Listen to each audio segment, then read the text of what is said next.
Okay, so we're going to get started right now. Thank you everyone for coming to the Flip conference. We really appreciate everyone coming.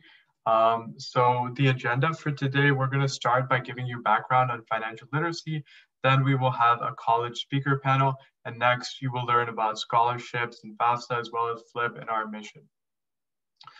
You will also learn about different volunteering opportunities and how to get involved in financial literacy, particularly within advocacy in your community. Finally, a student panel from top colleges will provide detailed info on the scholarship application process. So first of all, what is financial literacy? When defining financial literacy, we must understand that being financially literate requires both understanding and implementing financial literacy skills. So it's not enough to just understand the skills, you have to also apply the skills in the real world. And overall, a strong foundation in financial literacy will prepare you for achieving all sorts of life goals, from applying to college, to from saving money for your education to retirement, and managing debt responsibly, for example. The problem. So the problem with financial illiteracy is that 66% of Americans are financially illiterate, and 3.5 billion people all over the world are also financially illiterate. And why is this so bad? Well, it causes high levels of stress and poor financial decisions, whether these decisions be related to bad investment decisions, a lack of saving, or trouble using credit cards. And it is estimated that overall financial illiteracy costs Americans $415 billion every single year. So this is costing Americans a lot of money, and it's a really serious problem.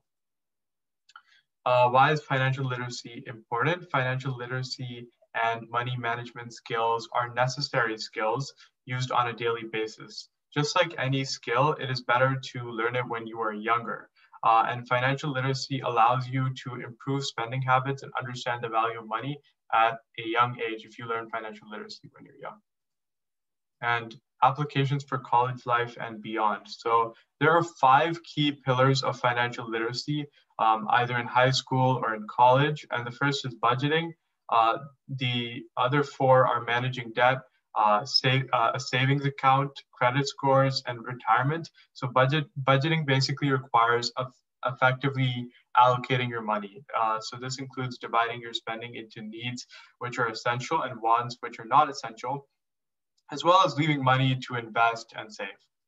And this basically sets you up for financial security. Managing debt, which is the other pillar of financial literacy, requires understanding major costs and determining loan repayment amounts. When managing debt, you should know how much major expenses such as college expenses cost and how much your family can contribute. Also, you should know how much you need to borrow for this expense. And also, the third pillar is setting up a savings account, which basically entails creating a place where you can build up funds that you can later withdraw. A checking account is usually for day-to-day use, so you can transfer funds from your checking account to your savings account. And the savings account typically has a low interest rate, which is beneficial for accumulating money, particularly over a long period of time. Next, having a high credit score allows you to get better rates on all types of insurance, pay lower interest, and improve your reputation with employers. And finally, the last pillar of financial literacy, which is planning for retirement, is super critical to ensuring your financial security when you reach retirement age. And a good step to getting started is opening an IRA account in your 20s. So these are basically the 5 major pillars of financial literacy, but there's a lot of other sub kind of topics within them. So next, we're going to move on to our college speaker panel. And we are so grateful to have 2 extraordinary panelists, Anna Schielfeld, from the Education Programming Coordinator at Duke, and Grant Means. He's an alum at Stanford and a financial literacy coach. So I'm gonna give the floor to them. The first question for today is, could you please introduce yourself and your respective institutions? Yeah, Grant, you want to go ahead and we'll take this alphabetical. So I'll go ahead and start. Hi, folks. My name is Anna Schufelt. I work at Duke University in the Office of Student Loans and Personal Finance, and I oversee all of our office's educational outreach efforts, whether that is talking to folks about educational loans, important things to consider before borrowing, as well as kind of broader personal finance pieces that Faris already touched on, understanding debt, managing and building your credit, and thinking about retirement, which even though in your 20s, in kind of your late teens, you think, oh, is that something I should be thinking about? It's never too early to speak to some of those. So that's really my role and kind of what I do at Duke. Excellent. Thanks so much, Anna. So, and thanks for the introduction, Faris, and the opportunity to speak here. So my name is Grant Means. For the purposes of college, the thing you'll want to know about me is I graduated from Stanford in 2016 with a degree in electrical engineering, and then got a master's in management science and engineering as well. And I am a financial coach. I was a co-founder of the Mind Over Money program at Stanford. So that was an exciting startup phase to be in towards the end of my time there, and still a coach there. But soon after I left school, I majored in engineering. I founded an organization called Start Now Press, a nonprofit that is a financial literacy publisher for students. We do books, we create books, curriculum, and develop programming and scholarship, or curricular programs and scholarship programs alongside nonprofit partners and education partners. I work with Stanford Mind Over Money as often as I can as well. Love to speak at organizations like this, and excited to spend some time with you.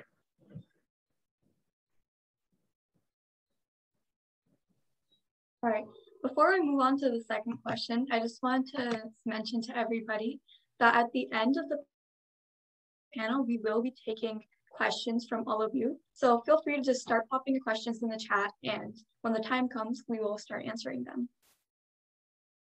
The second question that we wanted to ask was, why is financial literacy important at a young age, and how can it help when preparing for college?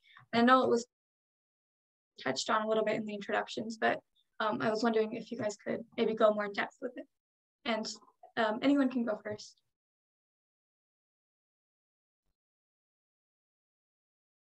Yeah, I'd be happy to kind of speak to that. And I think that's a fantastic kind of opening question. I would say the reason that financial literacy is so important, especially at a young age, is that everything you do, which is a little bit stressful to think about, does have an impact in your later years. Your financial decisions are not siloed from one another, and they're not siloed from your year-to-year outlook on that personal finance journey. It is very easy to have some financial pitfalls that unfortunately can take a lot of time and a lot of effort on your part to kind of undo. If you can avoid those failures to begin with and start yourself off on a very positive footing, not to say that there are not going to be financial mishaps in your life. That is just what happens. However, you are going to put yourself in a much better spot to kind of rebound from those mishaps or be prepared when those mishaps happen. And so again, the sooner you can start taking those steps to sort of know, well, what does that look like? Being prepared for those financial mishaps and questions in life. Again, you're going to just be that much more prepared when they inevitably hit you. Could not agree more, Anna. And thank you so much. I was thinking as Vipra was asking the question, I actually have a little story that I like to walk through to talk about why important is so, why financial literacy is so important from a from an early age. So I'm going to, and feel free to drop your answer in the chat here, or at least just think about this. Which is it better when you're saving for retirement to save a total of, let's call it $50,000 or $126,000? Just as, two numbers. If you had to pick which one is better over the course of your savings time frame, Which do you think is better? And there is a classic economic answer to this. I'm curious if anybody's putting anything in the chat. No. Okay, we'll move on here. But the answer is, well, the 126,000 is definitely a bigger number, but the answer is it actually depends. I have a little example that I drew up. It depends when you invest it and how you invest it. Because yes, if you just put it in cash and it sits there, yes, you want $120,000 more than you want $50,000. But for those of you who are math inclined, I have a story of two people who are in something I call a savings race. It's someone named Casey and someone named Jesse. So these are people who are just at the tail end of high school at age 18. And hypothetically, if they want to try to set themselves up for retirement, they have a race. They're like, I want to save more than you. And Casey is kind of like a little bit like the hare in The Tortoise and the Hare. He or she starts saving early and then stops, right? Stops at a certain, or after a few years. So in this case, starts at age 18, saving a certain amount of money, and then stops at age 30, okay? Then Jesse says, okay, I'm good. I'm actually gonna wait a little bit, enjoy my 20s, which is a wonderful thing to do. And I'm gonna start investing for retirement, or I'm gonna start investing when I'm 31, so the year after Casey stops. So then Jesse starts at age 31 and goes until age 60, okay? So that's, if you do the math there, and they actually do, it's a $350 a month, right? So reasonable amount for somebody earning, what somebody earns after college, right? So then I'm actually going to share my screen here and show you the math behind this, right? Okay, if everybody can see this, I just drafted this up pretty, I like to keep this on hand, right? So Casey saves and stops, right? A total of 54,000 in contributions. Jesse saves 126,000. But if you assume even less than market returns, right? Even less than what the market typically grows in a year, 7%, that's a reasonable after-tax assumption if you have mostly stocks and a few bonds, right? So a pretty typical retirement investment engine. But if you just invest in a very basic way over an extended period of time, Casey has over $600,000 putting in just $54,600. And Jesse has a little less than $400,000, which that's not bad, that's great, but there's the magic of compounding, and the magic of starting early really can set you up. $1 invested now is way more valuable than $1 invested later. And just showing, the math here, starting and stopping. And anyway, I know I'm going a little bit over time here, but anyway, so that's why it's important to start early. Oh, thank you so much for emphasizing the importance of financial literacy and also sharing the story to contextualize everything. It was really helpful. So the next question we want to move on to is, what are some good ways for students to self-evaluate if they are financially literate? Yeah. Honestly, I think one of the quickest ways to self-evaluate is asking yourself, how involved are parents in your financial decision-making? That is a big one that I think is kind of that natural learning curve. Usually you don't know what you don't know, and it can be very helpful to have outside support for folks who even don't have that natural support system to lean into at this time. Again, another good reflection is just, outside of managing your money and even budgeting, where do you see yourself going on your personal finance journey? What are the things where you feel like are kind of some areas for growth.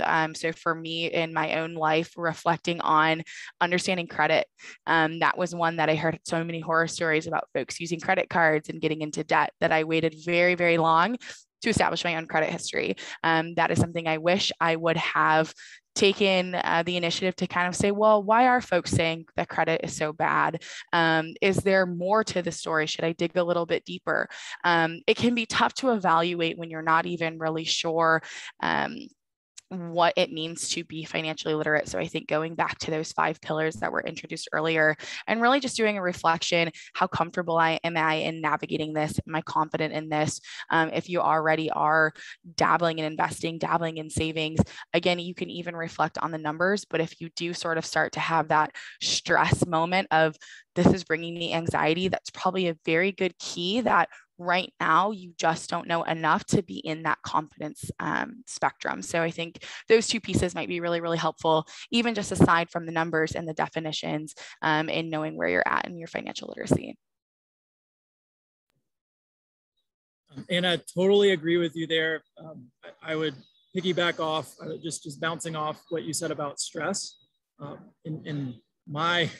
I actually insist, I almost insist anytime I'm doing financial coaching with somebody or talking to a group of people, the first time, mostly focusing on behaviors, desires, and questions, rather than the actual tools for execution.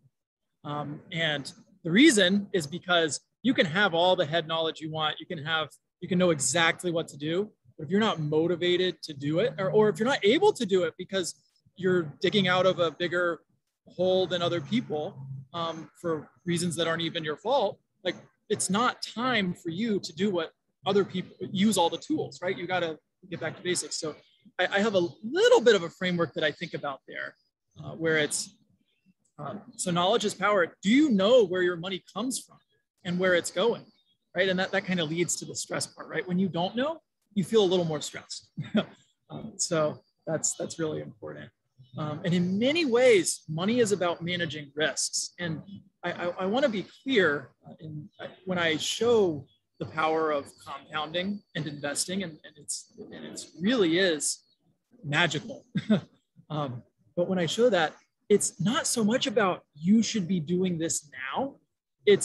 I want to try to get you excited and interested about the time that you have and how it's one of your biggest assets, and how can you set yourself up to use it and use it effectively. And so if you think right now you could take a few dollars and throw it in an investment and not need to touch it for 50 years, please do it. I would encourage you to do it. But for most people in their teenage years, that's not the case, right? You got to have savings up to a point where you're confident that expenses, a random expense that's definitely going to come up, but you don't know what it is, won't rock your financial world, right? Or even when you're in your 30s or something, like maybe having a kid or getting married or something like that, that's a major expense. And some people liquidate their retirement to pay for those things, right? And so if you think you're going to have a massive wedding or get a nicer car or have a bunch of kids or something, and it's going to be too much of a stretch to keep that $1,000 invested, don't invest, save your cash first. And whatever that looks like for you, if you have health problems, right? Like the financially literate thing to do is please do not invest. Please save until your investments are safe from whatever is going to try to take your money out of this. There are a lot of things out there. So that's one thing. And then finally, what I would say is once you know where things are, you're confident that whatever your risk profile is, whatever your lifestyle profile is, you're pretty secure. You can never fully be secure, but you're pretty secure. Then the question is, how can your money be working for you? If you were to leave it alone for a long time, would it grow? And how confident are you that it would grow? Are people that you trust confident that it would grow if you left it where it is? That's a question I would ask once you've gotten to the point where you should invest, or a series of questions I would ask rather. So anyway, and just keep track of that sustainability though. If a reasonable expense arose, would your money still be able to work for you? And if you can answer those questions in the affirmative, please go ahead and start saving for your long-term future. You can find out about those tools later. Thank you for giving us the amazing tips. For the next question, I would like to know what are some of the good resources to learn about financial literacy? specifically about college-related financial literacy? Yeah, so again, kind of depending on which of the 5 pillars you're focusing on may drive you to seek out one resource over another. So for example, in my day-to-day, I talk to folks about educational loans. And so one of the first resources I would probably point folks to is federal student aid, to get a good understanding of not just the types of student loans that are out there, but what are different federal grants. And student aid has some good resources just kind of on framing how you look for different types of aid in general. I am also a big fan of sending folks to different federal government agencies. So for example, if folks have a tax question, I'm going to send them right to the source. The IRS has developed some really cool tools, especially for our grad and professional students to kind of sort through. There is also a lot of good nonprofit organizations, such as Cash Course, which had previously been hosted by NEFI, National Endowment for Financial Education, that is now overseen by a professional organization I'm part of, the Higher Education Financial Wellness Alliance. So that particular resource is specifically designed for a lot of the financial questions and experiences that young adults are going through. So that's going to be end of high school into college and transitional outside of your higher education. So Cash Course is one of my favorite tools. A little warning, some of their resources, especially their videos, are a bit outdated, a little corny. Then again, there's still good information out there. To top it all off, I would say, things like Coursera or LinkedIn, they have some really good resources as well, some done by universities, some done by fantastic experts that again may not have some of the paid advertisements that a lot of the stereotypical financial websites like a NerdWallet or a Student Loan Hero have. Not to say those websites aren't fantastic resources as well, but because there is some money going back and forth, it's always good to take those resources with a grain of salt and really making sure, okay, why is this person being featured? Why are they talking about this product over another? And when you are looking at some of those other resources, which again, great tools too, just have to kind of have that good due diligence when using. Yeah, those are some of my favorite tools as well, and some others that are a little bit more unique based on just my background and what I do. One thing that I would recommend, even if you don't go to Stanford, Stanford has a series of resources called their Mind Over Money modules. So it's mindovermoneymodules.stanford.edu, and I'll actually drop that link in the chat for you all. But highly, highly recommend checking that out. I think that they're going to redo them at some point in the next year or so, and they might even not have them anymore. So I'd recommend go ahead and look at them. I think they're great, but it's hard for some people don't engage with them as well. They'd rather have that in-person touch. But if you can't go to Stanford, learn from their materials. They're pretty good. Another one that I would recommend, and this is sort of in the vein of I'm a financial literacy coach for Mind Over Money.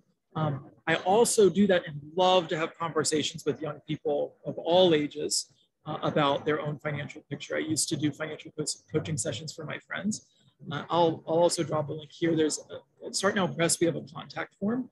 If you have any specific questions for your financial picture, you can just click on that link, submit something. I'll get back to you. Would love to set up a short video chat if you'd like, and I would love to do that. My schedule is pretty packed, but we can schedule it out at some point.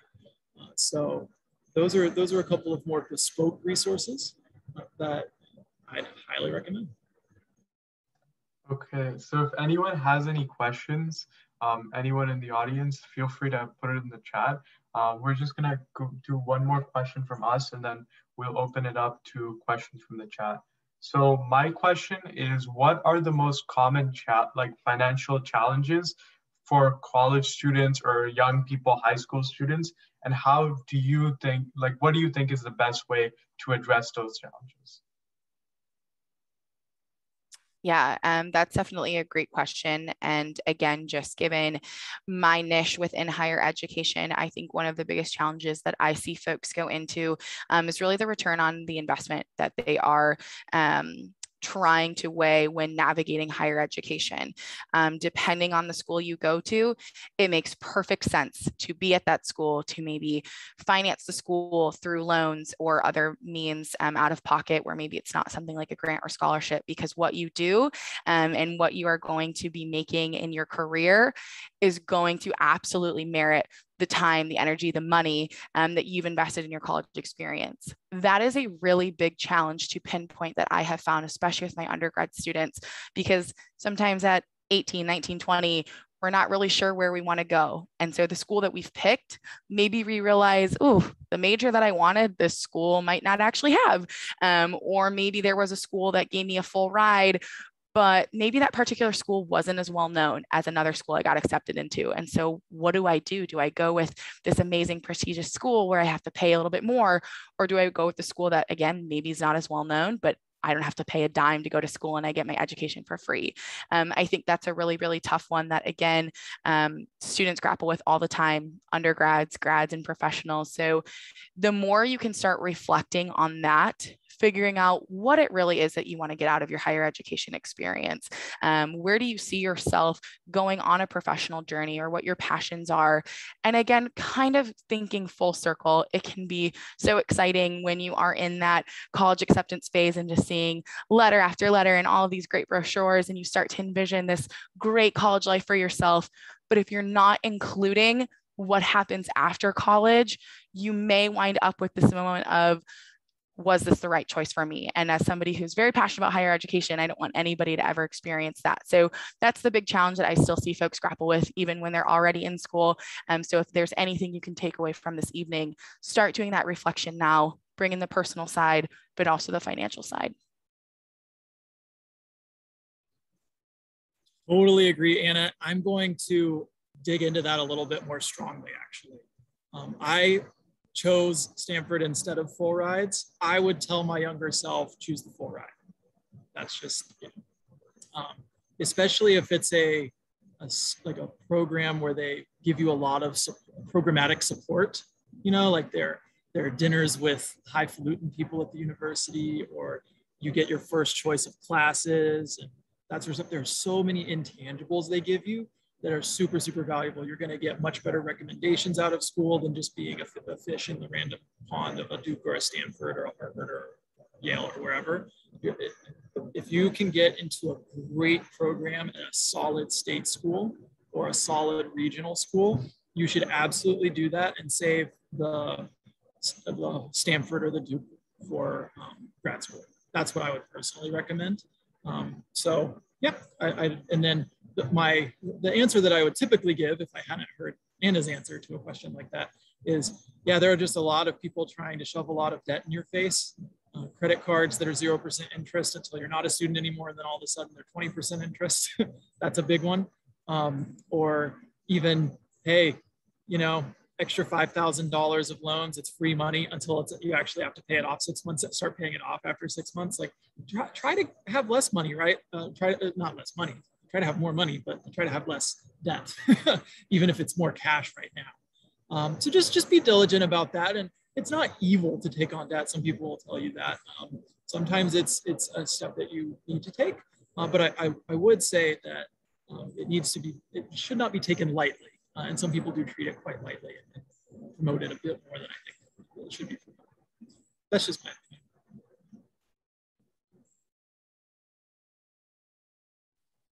Okay, so we're gonna ask another, there's actually a question in the chat. I think we can go to that. So Siobhan is asking, for the future, what percentage of someone's salary would ideally be put into a savings account?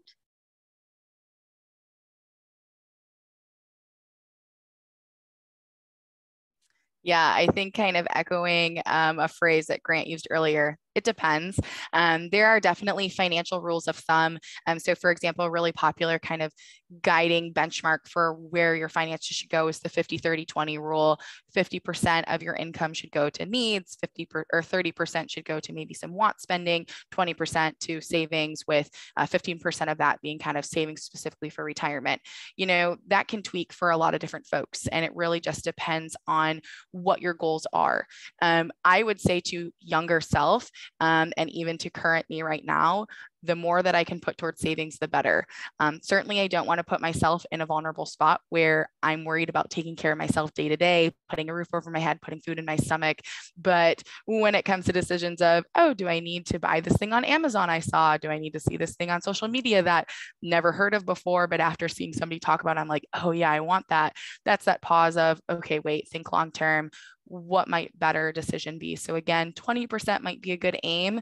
But if you have goals to have a retirement where you're done working by 50 and you get to travel like crazy and just live a life of luxury, you're probably going to want to save a lot more than 20%. Yes, so important. I think we're echoing each other, Anna. Maybe that means they should pay attention. But okay, so what I would say, so kind of along what I said earlier on about, I really insist on focusing on what are some key questions for you, your context in your own life. That's how you're going to figure out the best budget for you. So first, decide a few things that matter most to you, right? Just could be family, like I want to support my parents when they're older, or it could be family, I want to help one of my younger siblings go to college. It could be some nonprofit that you really care about, a cause like climate change or some political cause, something like that. What's most important to you? It could be a faith exercise. What's most important to you? And then look at where your money goes. Does your money reflect those priorities, right? Are you saving for, it's kind of, again, dovetails with what Anna said. Are you saving for that long-term priority? And if your money does reflect your priorities, then that's great. You're probably pretty financially literate. But if not, that's a strong motivation to take a closer look. So definitely, again, it starts with asking the right questions. And one thing that I would say just about budgeting, I've snagged a quote from somebody else in another domain and just turned it into budgeting. So people who budget don't feel bad about saying no, because they've already said yes. If you have said yes with your dollars next month, with your dollars next year to the things that are most important to you, it's going to be so much easier to say no to those little things that chip away at your time and chip away at your resources, and all of a sudden you don't have as much as you want. What I would say there is, perfect is the enemy of good. So it's okay to set a goal, I'm going to save 40% next month or something like that. You know what? If that means that you went from saving nothing to saving 10%, that's a success, not a failure. Find what works for you and iterate towards it over a number of months. Figure it out. Now that's not to say be wishy-washy and all over the place, but really just be reasonable with yourself and try, be flexible with yourself, but really try to aim towards a goal that matters to you, and your money will follow in the long run. Yeah, definitely. So I think as we're nearing the end, do you have any final remarks that if you want someone to remember anything from today, what would you like them to remember?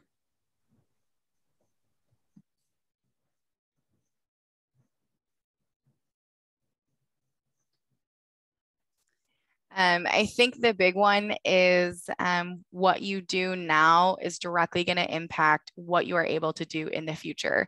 And that can be opening a lot of awesome doors and taking advantage of a lot of great opportunities, or that can be saying no in, unfortunately, a different sense of what Grant was saying. That can say no to a lot of things, that can put off a lot of dreams and hopes for the future.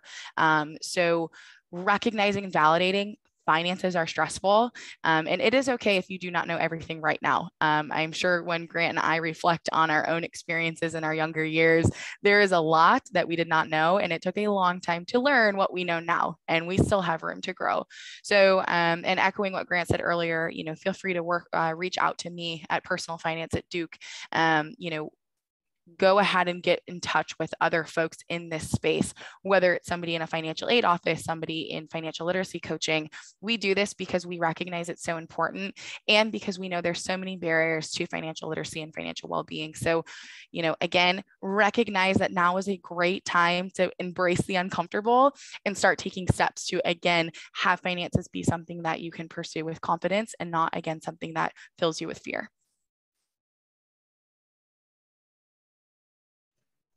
I almost started speaking on mute.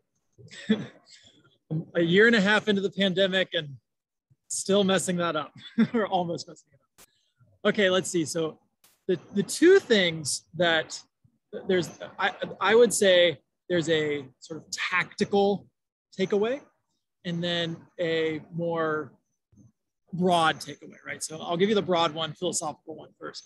Just dig into a community, or surround yourself with people who are somewhat like-minded in terms of their financial goals, right? And I would say probably your best bet is going to be people in YEI or the Flip, right? So really just dig more into this program, right? And you guys will, everybody's going to be asking questions, everybody's going to be doing, dealing with resources, right?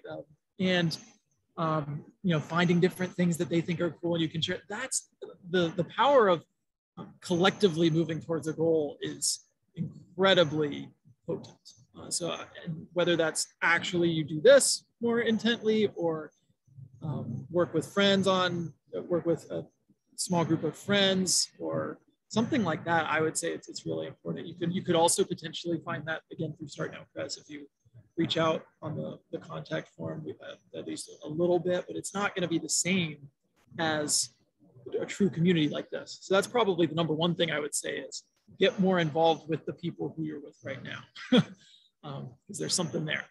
The second thing I would say is, and this is just very tactical for college students. College students who work 19 or a little over 19 to let's call it 25 hours a week get better grades than college students who don't. They also graduate with a lot less debt than college students who don't. And that's pretty powerful. And to the extent you care about grades, to the extent you care about money, that's a pretty good combination compared to your peers. And I'd really think about that. Your number one wealth generating tool is yourself. Until you have like $10 million, then it's your money. So, yeah. Thank you so much, Grant and Anna, for those insights. Could you please drop your contact information in the chat? So if anyone has any other questions, we'd really appreciate that. So we are just going to move on to a brief overview of financial literacy advocacy and Fafsa and volunteering opportunities, and then we'll go to our college speaker panel at around 5:50 or 8:50, depending on your time zone. So let's get started with our presentation. Okay. So Ting can start from here. So FLIP stands for Financial Literacy Introduction Program. We aim to educate youth about financial literacy because it's a crucial skill and is usually missing from most school curriculums. FLIP has a 16-week curriculum that is developed in partnership with Bank of America's Better Money Habits. Our target audience is 7th to 12th graders to ensure that those at this vital age have access to financial literacy.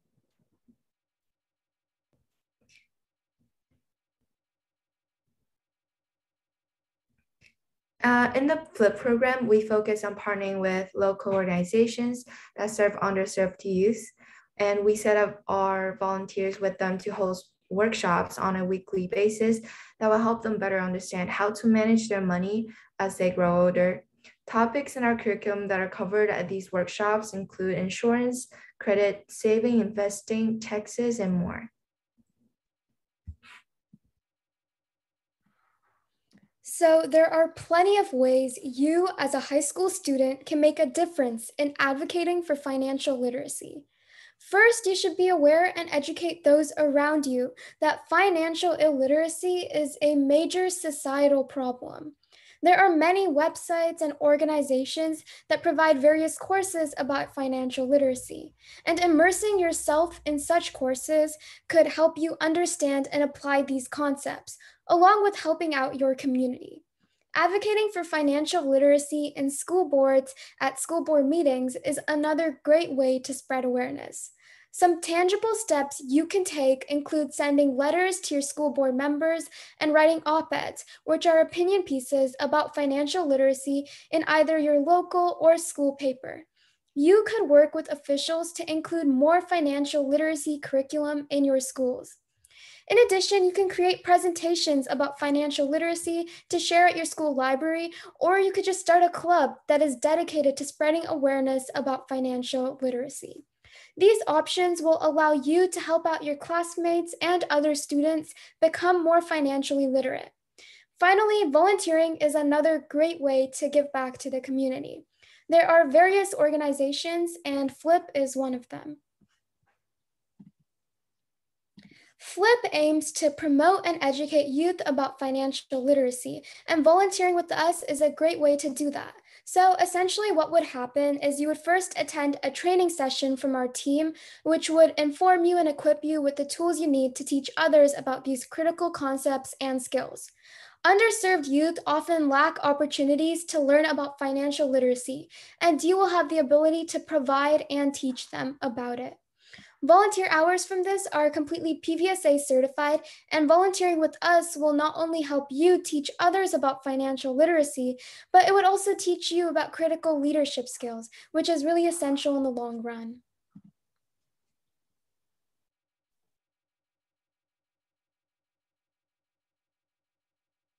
So before we learn about how to advocate for financial literacy, it's really important to understand how to apply it in our own lives. Many of us are planning on attending college, but finding the source of funding for tuition is extremely important. That's where scholarships come into play. A scholarship is an award of financial aid to help fund higher education. The first type of scholarships we're going to talk about are merit scholarships. They're awarded based on academic achievements. These are just a few that we found that we thought would be helpful, but obviously there are more out there. The first one is the Coca-Cola Scholarship. It's a highly competitive merit scholarship for high school seniors pursuing a 4-year or 2-year degree. To win a Coca-Cola Scholarship, academic scores, extracurricular activities, awards and recognition outside schoolwork, social work, and volunteering work that demonstrates a passion for social justice. The second one is the Burger King Scholarship. So this one is also for high achieving seniors applying for a degree in U.S. college or university. The main focus here is an outstanding community service, participation, and substantial work experience. The third one is the Davidson Fellows Scholarship. It's also for your senior year, and it's offered to U.S. students under the age of 18 that are close to college level. They award STEM scholarships and also some humanities category scholarships to individual students who submit an extraordinary piece of project work that has the ability to impact society in a meaningful way. The fourth one is the Taco Bell Live Moss Scholarship. This one is a little bit different from big scholarship. It's awarded to high school seniors applying to a 2-year or 4-year degree in a U.S. college or university. Again, like I mentioned, it's a passion-based scholarship that requires applicants to create a 30-second to 2-minute video detailing their passion. The fifth one is also a little bit different. It's Doodle for Google scholarships are an annual art competition open to K through 12 students. A total of 250 doodles from across the country are chosen by Google based on what doodles they feel best represent the theme for the year. The Google Scholarship's national winners artwork will be featured on the Google's homepage. Need-based scholarships are another type of scholarships that are created to help low-income students have access to higher education. The first need-based scholarship we're going to talk about is the Gates Scholarship. So in order to qualify for the Gates Scholarship, you need to be a high school senior, a person of color, and have an academically well-standing. The Pell Grant is a grant that's designed to allow low-income students to have access to higher education, and it's a very important criteria for the Gates Scholarship. Another need-based scholarship are state scholarships, and they're offered by the state as the name implies. Requirements for this vary, and you might be wondering, well, how do I access it? There's one good way to access it is the Fafsa, which is explained more on the next slide.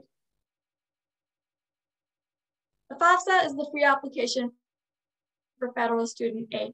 It's a really great way to have access to federal financial aid as it is funded by the government. The information you need to apply is your social security number, your family size and income, your personal income, if any, and the list of colleges you're applying to. Filling out the FAFSA is really a crucial first step in paying for college. It helps you get access to valuable grants, federal student loans, and merit aid from many different sources. So we really encourage you to fill it out. So we would like to introduce our amazing student panelists discussing the scholarship process. So could you all briefly introduce yourself, just give like a brief overview of like your name or the scholarships you won and which colleges you're going to. Hi, I'm John. Henry's a good friend of mine, so thanks for the invite today. I have won scholarships like the Coke Scholarship as well as the Burger King Scholarship. So those are two that were mentioned. And I will be attending Harvard in the fall. Hi, I'm Kaya, and thank you for inviting me. I also won the Coke Scholarship and similar scholarships like the National Honor Society Scholarship and local scholarships, and I'll also be attending Harvard in the fall. Jacqueline, if I'm saying your name right, could you please introduce yourself? I don't think we can hear you. Okay, we'll get back to you. Okay. So the first main question we have are, what are some good places to start searching for scholarships? So one thing is I would look at older students' LinkedIn profiles and just see what they applied for. Like the Coke Scholarship is obviously a big one. But also, of course, some of them start earlier, like in junior years. For example, you have the National Merit Scholarship as well as the Coolidge Scholarship or even the Cameron Impact Scholarship. And those are all things you can apply for even in junior year. So, I would just kind of look at the major ones. You can kind of Google them. I think even the Cameron Impact Scholarship website, they have a list of some other scholarships you can apply for. And for local scholarships, I recommend just Googling them, like Dallas area local scholarship, or, there are other websites like, I think like scholarships.org or something like that. And like Bold, which I have heard mixed things about, but, there are also the scholarship finders as well.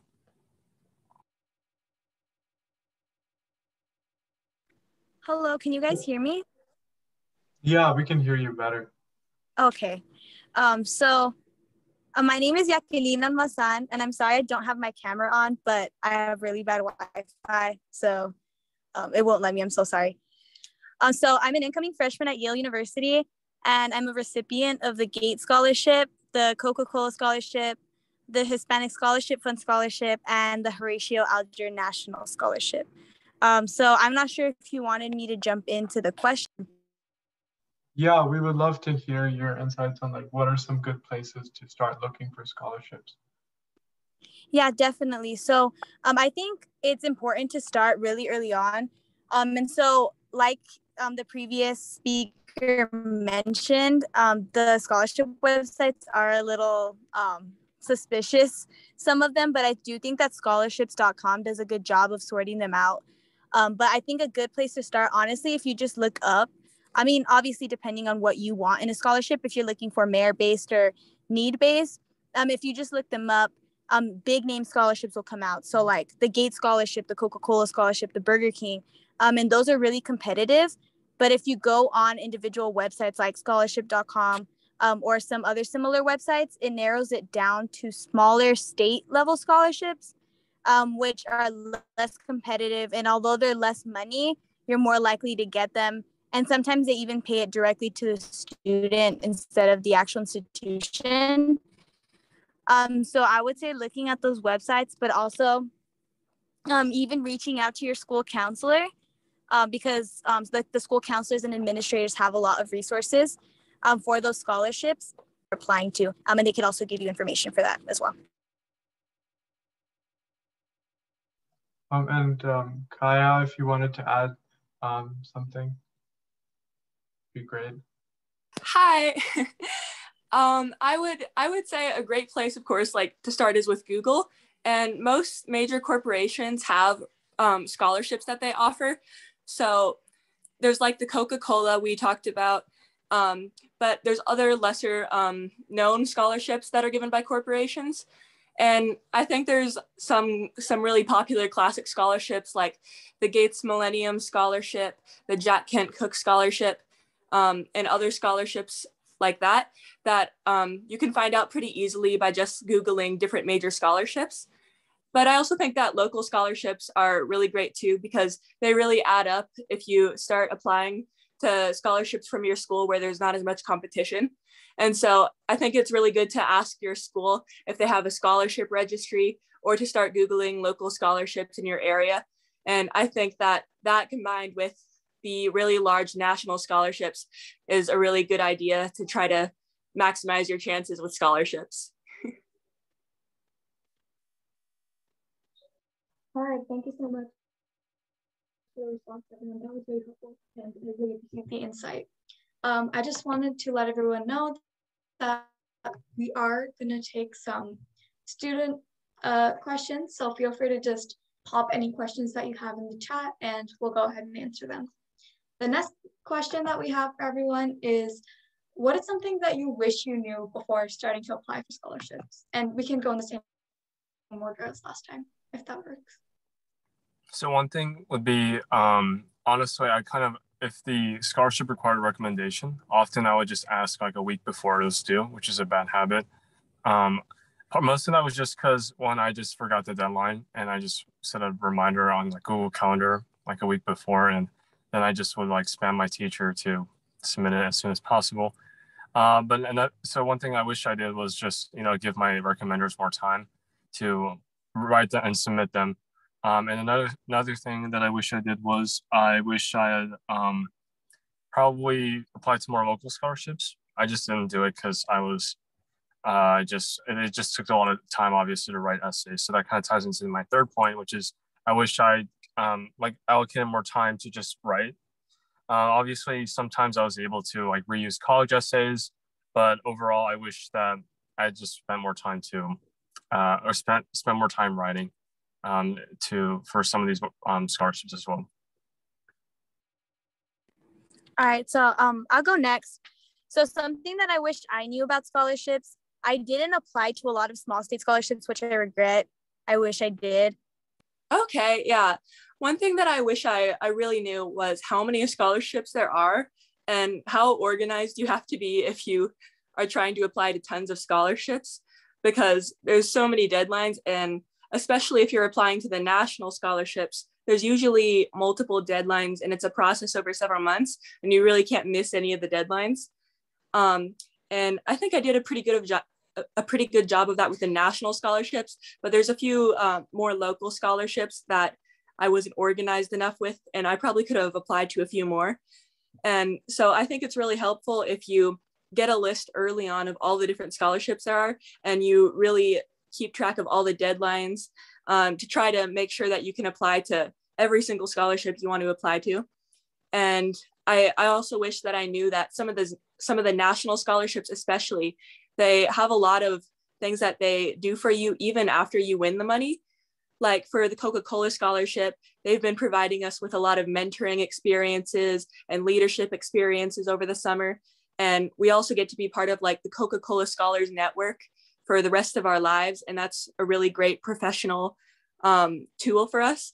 And so I think that lots of the large scholarships offer things like that. And I think that's a really great added value that I didn't know about before.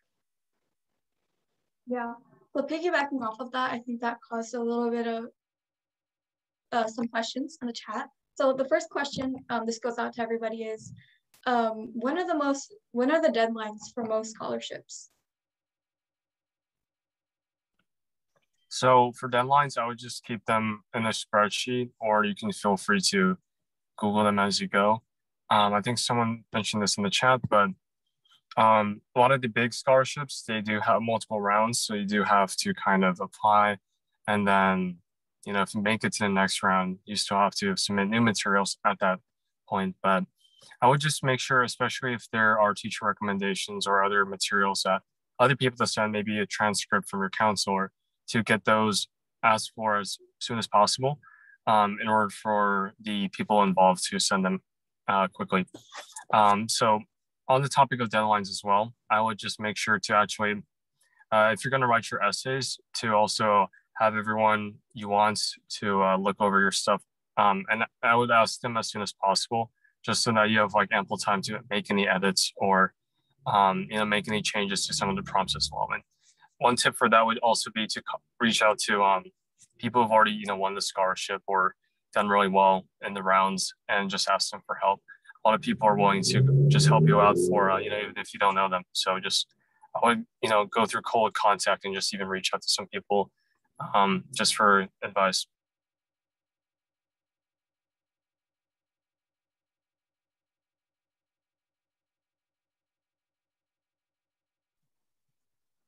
Okay, perfect. So Jacqueline is adding her answers in the chat, so feel free to check that out as well.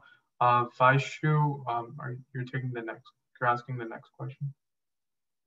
Yeah, actually before that, there was another question in the chat that someone private chatted to me. So it was, perfect. How much in advance should you start applying for a scholarship? Or when should you start planning and filling out the application? All right, ASAP, that's a good, thank you. So you should start as soon as it opens, just ideally. I'll say I didn't always follow that advice. For some competitions, some scholarships, I honestly did it pretty late in the game. But generally, you want to leave yourself as much time as possible to fill out the application.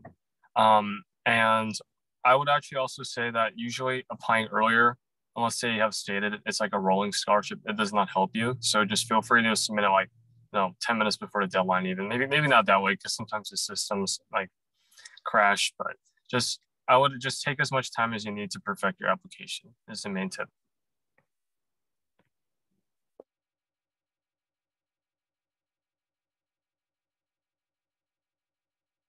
Okay, if you would like to add anything, that'd be great. If not, we can totally move on if you would prefer. Yeah, I think with what he said, with starting as soon as the application opens, is a really good idea. And not that you necessarily have to do that, because you'll also be applying to college applications at the same time, but it's always best to start as early as possible. And maybe you can reuse some scholarship or essays or some of your college essays, since you'll be doing it at the same time as your college applications probably. So that's usually pretty helpful. And some of the large national scholarships like Coca-Cola and Gates have deadlines in September or October. So the scholarship process really begins as soon as the school year starts, about that time. So that's a pretty good time to start.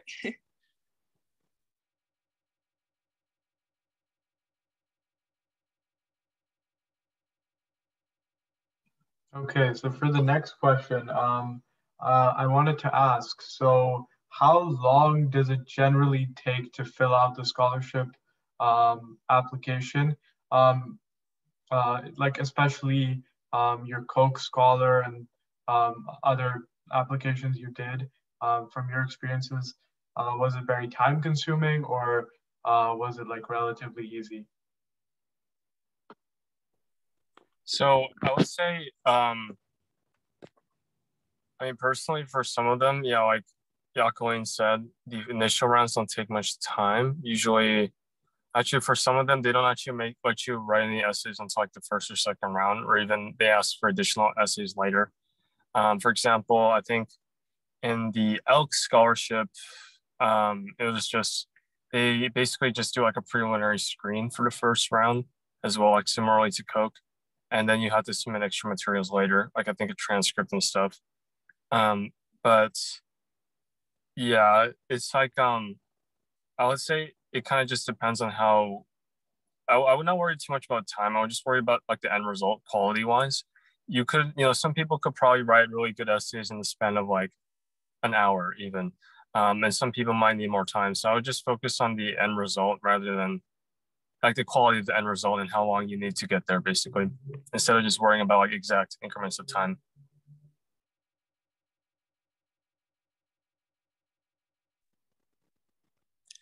I would say the same thing pretty much. The Coca-Cola scholarships didn't take that long for their essays, especially compared to different scholarships and different college applications. There was really, for us, I believe there was 3 essays that we had to write about, and they weren't extraordinarily long or anything, but that was, for the Coca-Cola scholarship in particular, the first round is actually automated. So it's like a machine that will read your applications for the very first round. And so it's mostly going by statistics, but the essay part is where they actually get to know you and a human reads your application. So I think your essays are pretty important since it's the first time an actual person is getting to look at you and your applications, but it doesn't necessarily take a long, long time to write them, I don't think. Okay, thank you so much. Yeah, right before we wrap up, we just had one final question. So if there was one thing you think we should take away from this about scholarships, what would it be? There was one piece of information. I would say like most competitions go that require like pitching yourself. You want to know your audience, know what they're looking for the most part. That's not to say you want to mold yourself into like someone you aren't, but obviously there's some aspects of your own character, your own story you want to highlight for the judging panel. So for example, the Coke Scholarship, they look for leaders in the community, so you want to highlight that, and not only your essays but also your interview. And yeah, like Jacqueline said, you do want to be yourself, so obviously, because you're trying to stand out in front of hundreds of thousands of people. The best way to do that is just to highlight your own distinct character. But then again, it's also like you do want to, I guess like if you like playing video games all day, you could write about that obviously in your essay if that's something you did. But if you also worked with like tutoring students through science mentorship or something, you might want to focus on the latter versus the former and trying to craft this a solid narrative for your own application. So that's my recommendation to the panel here, or to the students.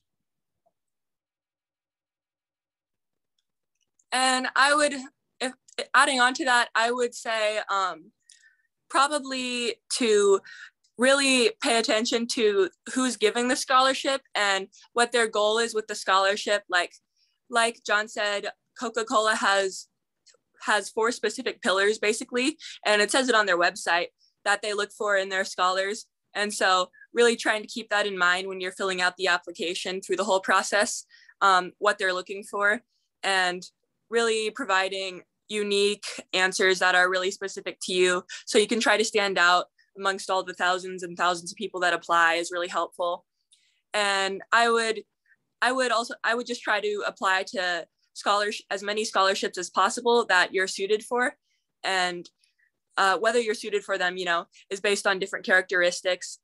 So I would try to apply to as many as possible, and also put as much quality as you possibly can, and really keep organized with it, because I think that really makes the whole scholarship process much easier. Okay, Jacqueline, Kaya, and John, thank you so much for all your insights today. If you feel comfortable, it would be great if you could put your contact information in the chat for anyone who may have questions. But we really appreciate you three taking your time today to help other students. So thank you everyone for joining the FLIP conference. We hope you learned a lot today, and feel free to contact the FLIP team as well. I'm putting the FLIP email in the chat if you have any FLIP specific questions. But yeah, that should be it for today. I put the FLIP email in the chat, so feel free to contact us if you have any questions about FLIP or financial literacy in general. Yeah, thank you everyone.